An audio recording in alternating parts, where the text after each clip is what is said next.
Propaganda di sini gue tujukan buat mereka yang merasa diuntungkan dari situasi berlarutnya masalah pandemik ini. Propaganda di sini gue tujukan untuk mereka yang merasa sedang atau hendak berniat mempolitisasikan kondisi pandemik ini untuk kepentingan pribadi atau golongannya. Propaganda di sini seharusnya bisa sangat diterima bagi mereka yang sengaja membuat kepanikan, kegaduhan, dan teror agar bisa memperoleh keuntungan secara pribadi maupun golongannya.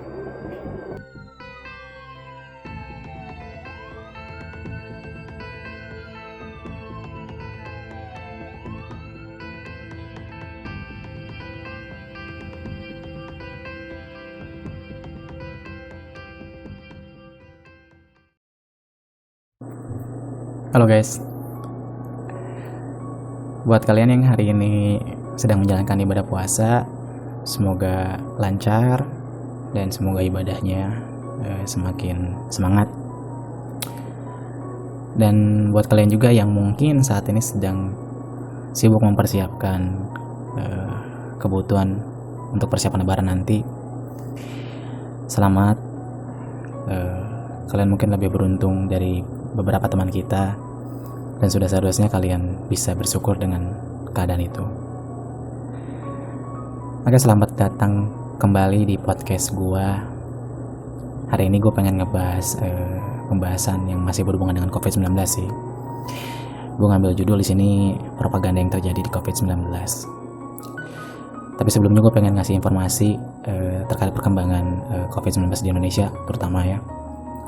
Bahwa per tanggal 17 Mei tahun 2020 sudah ada 17.514 orang yang terkonfirmasi positif, atau bertambah 529 dari tanggal 16 kemarin. Terus juga angka kesembuhannya kita udah mencapai ke angka 4.129, dan untuk angka yang meninggal dunia sekarang per tanggal 17 ini itu sudah mencapai angka 1.148, atau 13, bertambah 13 orang dari tanggal 16. Ya mungkin itu angka yang fantastik ya, dan horor buat kita denger. Sama, gue juga terganggu banget dengan angka-angka ini. Oke, sebelum gue ngebahas tentang propaganda yang gue sebut tadi gitu kan, gue sedikit juga pengen ngebahas tentang suatu hal yang lagi viral nih di sosial media kemarin, dimana ada suatu kegiatan orang-orang tuh berkumpul gitu kan untuk melakukan suatu tindakan yang menurut gue tuh kayak nggak penting-penting amat gitu. Dan dari tindakan itu tuh akhirnya timbul penggiringan opini yang endingnya tuh jadi negatif gitu, jadi sugesti negatif buat teman-teman yang lain.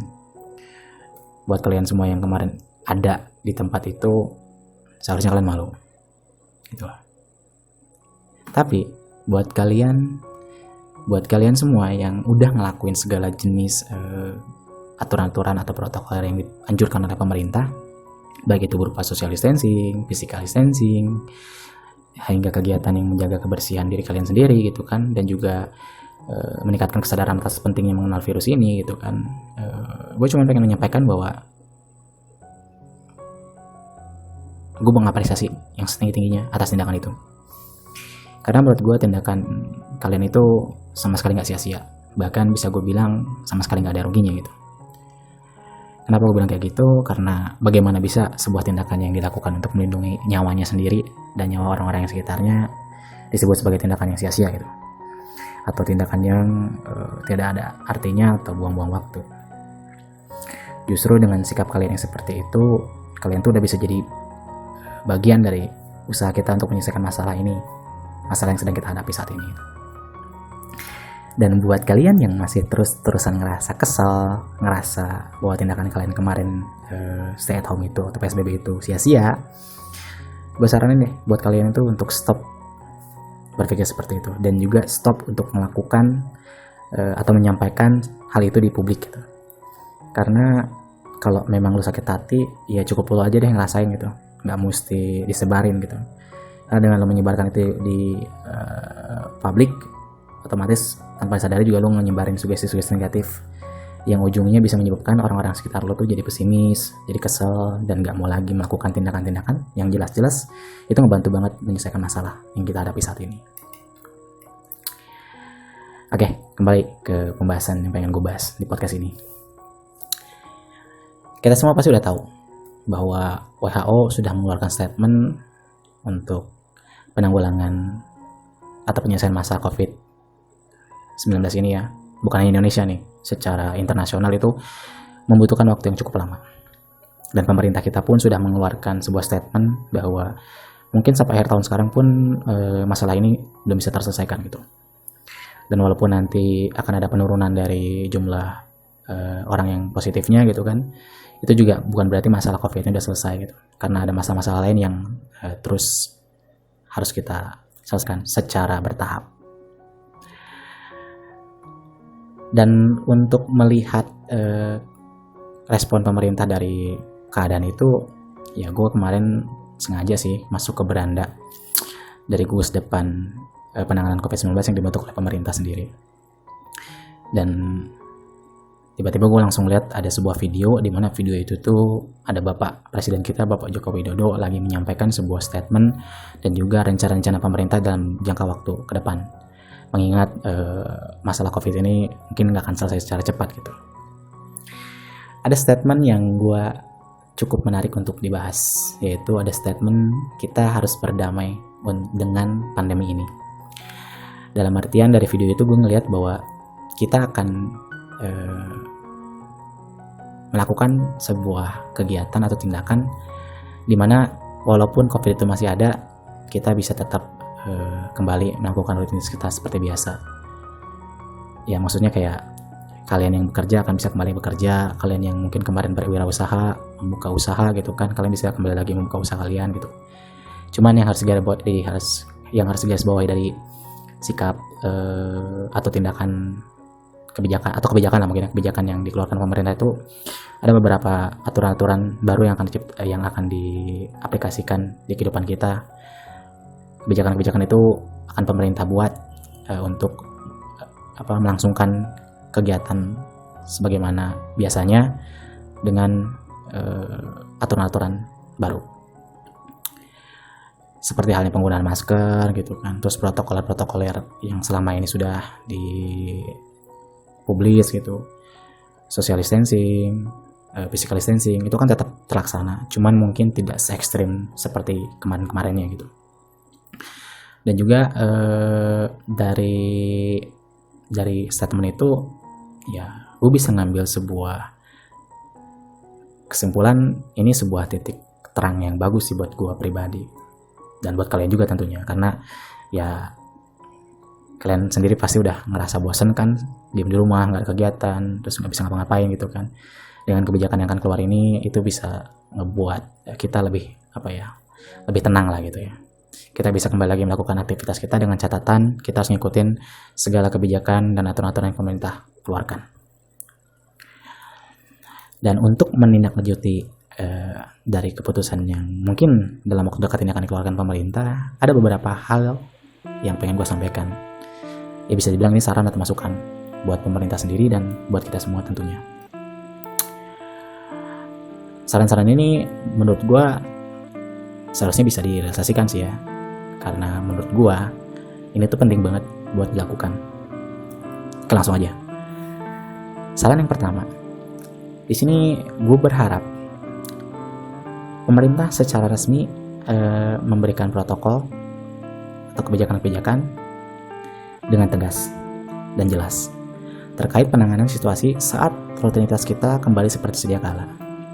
Karena menurut gue hal ini dilakukan tujuannya karena kita kan akan berinteraksi dengan orang banyak yang dimana kita nggak tahu bahwa mungkin dia menjadi inang virus gitu kan. Ya kita tahu sendiri lah bahwa virus COVID ini kan susah banget buat dideteksi gitu kan, harus ada beberapa tes yang kita lakukan gitu. Ya kalau perlu sih menurut gue harus ada juga peraturan pemerintah atau peraturan daerah yang benar-benar tegas ngebahas protokoler ini gitu. Terus saran gue yang kedua, gue berharap pemerintah bisa menyediakan alat kesehatan dan atau jika perlu alat pengetesan sejak dini terkait COVID-19 ini, yang tentunya secara gratis. Mengingat hal ini penting banget dilakukan sebagai langkah untuk pencegahan penyebaran dari virus COVID ini. Dan juga hal ini dilakukan sebagai tindakan nyata dari pemerintah yang serius dalam memperlakukan sebuah kebijakan. Jika benar-benar statement berdamai dengan pandemik ini sudah dikeluarkan, maka mau nggak mau pemerintah harus siap menanggulangi situasi yang tentunya memerlukan budget yang nggak akan sedikit. Kemudian untuk saran gue yang ketiga, gue juga berharap pemerintah memberlakukan aturan yang sangat tegas terkait orang-orang yang tidak mengikuti protokol resmi yang dikeluarkan pemerintah. Hal ini dilakukan mengingat hingga saat ini masih banyak sekali aturan-aturan pemerintah yang dianggap sepele atau bahkan dianggap omong kosong karena tidak adanya ketegasan nyata dalam proses merealisasikannya. Ya kita semua tahu lah, masih banyak banget oknum-oknum yang hanya mementingkan kepentingannya sendiri atau melakukan tindakan-tindakan yang menghasilkan pundi-pundi uang untuk dirinya sendiri tanpa memperdulikan aturan-aturan yang telah ada. Ya untuk di sini secara jujur gue pengen menyoroti para artis-artis sosial media yang tentunya pengikutnya sangat banyak gitu kan. Gue cuma pengen ngingetin bahwa sikap dan pemikiran yang kalian lakukan itu sangat mempengaruhi para followers kalian atau para pengikut kalian. Jika yang dilakukan oleh kalian adalah tindakan yang baik, maka tentu kalian akan memperoleh buah manis dari tindakan itu. Tapi jika sebaliknya, maka bisa jadi kalian adalah salah satu sebab utama dari pandemi ini terus berkembang dan lambat tahun membunuh para saudara kita. Jadi gue berharap segala sesuatu yang lo hasilkan, baik itu berupa karya, konten atau apapun, itu benar-benar yang bisa memberikan masukan-masukan positif lah buat para followersnya, buat para pengikutnya, dan buat siapapun yang lihat. Saran gue yang keempat, ini pemerintah dan para orang tua harus benar-benar bisa bekerja sama dalam proses kegiatan belajar mengajar yang dilakukan oleh para anak-anaknya selama masa pandemi ini berlangsung. Jika kelak rutinitas akan kembali seperti sedia kala dan kegiatan belajar mengajar harus tetap dilaksanakan di rumah, pemerintah harus benar-benar bisa menyediakan kurikulum yang tepat untuk mengisi proses belajar mengajar di rumah itu. Ya sebagai saran dari gue pribadi sih, kayaknya lebih baik mereka benar-benar diberikan pemahaman terkait kondisi-kondisi terburuk jika pandemi ini terus berlangsung. Ya hal ini tujuannya bukan ngebuat mereka takut atau parno sih. Tujuannya sebenarnya buat mereka biar bisa lebih terbuka pemikirannya dan diharapkan kelak bisa ikut sama-sama memerangi masalah ini. Dan untuk peran para orang tua sudah seharusnya juga lebih tegas lagi dan lebih baik lagi dalam mengontrol kegiatan yang dilakukan oleh para anak-anaknya, baik di dalam rumah atau di luar rumah. Peran orang tua yang sangat penting ini bisa melindungi mereka, para anaknya, dari teror penyakit COVID ini. Ya demi keselamatan anak tercinta, mungkin para orang tua akan mengalami fase dianggap parno atau paranoid atau mungkin dibenci sama anak-anaknya. Tapi percayalah buat bapak-bapak dan ibu-ibu bahwa tindakan itu dilakukan untuk kepentingan kita bersama dan untuk kebaikan kita bersama. Tegas di sini juga bukan berarti gue menyarankan tindakannya harus kasar gitu. Tegas di sini artinya kita benar-benar bisa bisa konsisten dalam memberikan pemahaman-pemahaman terkait bahayanya virus ini dan bagaimana caranya kita menanggulanginya. Untuk saran gue yang kelima, gue juga berharap pemerintah bisa lebih transparan dalam menyalurkan dan menggunakan semua anggaran negara yang digunakan dalam penanganan COVID-19 ini untuk kedepannya. Ya kita tahu sendiri lah bahwa sebagian besar anggaran pendapatan dan belanja negara atau yang disingkat APBN ini digunakan untuk penanganan COVID-19. Dan sudah sangat terasa dampaknya itu di beberapa bidang usaha yang tidak bersentuhan langsung dengan bidang-bidang yang berhubungan dengan penanganan COVID-19 ini. Salah satunya kayak gue saat ini udah lagi gue saat ini udah nggak kerja gitu, ya dirumahkan lah istilahnya gitu kan, sampai jangka waktu yang gue nggak tahu kapan. Ya bukan hanya gue sih, kantor gue yang jumlah pegawainya sekitar 60-an itu akhirnya harus membuarkan diri gitu kan, untuk sementara gitu selama masa pandemi ini. Karena gue yang kerja di bidang konsultan ini sering banget dan kebanyakan proyeknya itu dari pemerintah juga gitu. Jadi beberapa proyek-proyek yang pemerintah dulu sempat mau dilaksanakan gitu kan, itu harus tertunda karena anggarannya dialihkan ke penanganan COVID ini gitu. Jadi makanya gue bilang selain dari teror penyakitnya sendiri gitu kan, ini teror ekonomi dan yang lain-lainnya tuh lagi siap-siap akan kita hadapi gitu. Selanjutnya ini saran gue yang terakhir, pemerintah juga harus transparan dalam memberikan data terkait jumlah atau angka pengidap COVID. Semakin hari semakin banyak pertemuan penyebaran dan juga jumlah pasien yang positifnya. Karena sampai saat ini data terperinci tentang angka yang dipublis di sosial media atau dimanapun itu masih berupa angka total tanpa menyertakan angka-angka yang bisa dicek dengan mudah kebenarannya. Ya hal ini dilakukan supaya kami, terutama gue pribadi gitu kan, merasa sangat yakin gitu. Gue menyampaikan bahwa bukan berarti gue nggak percaya dengan angka itu. Ada beberapa oknum yang mungkin memanfaatkan angka itu untuk kepentingan mereka, dan itu yang sebenarnya gue pengen hindari gitu. Ada beberapa orang yang mungkin sengaja menyebarkan teror itu, menyebarkan ketakutan itu untuk kepentingannya pribadi gitu. Dan sudah sangat wajar sekali gue sebagai warga negara pengen lebih yakin dengan angka-angka yang gue lihat selama ini. Sekali lagi gue pengen kanin di sini bukan berarti gue nggak percaya. Gue cuman butuh suatu hal yang bisa benar-benar meyakinkan gue bahwa itu benar-benar segitu gitu angkanya.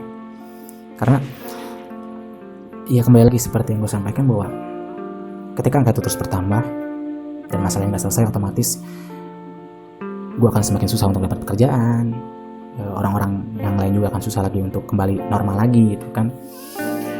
Ya kalau memang segitu keadaannya gitu, maksudnya angkanya segitu ya nggak apa-apa. Cuman khawatirnya nih ada beberapa orang yang punya kepentingan di sana dan akhirnya menyebarkan sugesti-sugesti negatif gitu kan dengan angka itu gitu. Jadi tolong garis bawahi ya bahwa di sini bukan berarti gue nggak percaya, tapi gue cuma pengen mencari keyakinan dari apa yang gue baca dan apa yang gue tahu. Ya mungkin itu sih hal-hal yang pengen gue bahas di podcast gue gitu. Ngangkat konsep propaganda di sini bukan berarti semua yang ada datanya, semua yang terlihat di sosial media atau semua yang terlihat di dalam penanganan itu nggak valid datanya, bukan seperti itu. Di sini gue cuman pengen mencari hal yang memang bisa meyakinkan gue bahwa kondisinya memang kayak gini, kondisinya memang seperti ini gitu.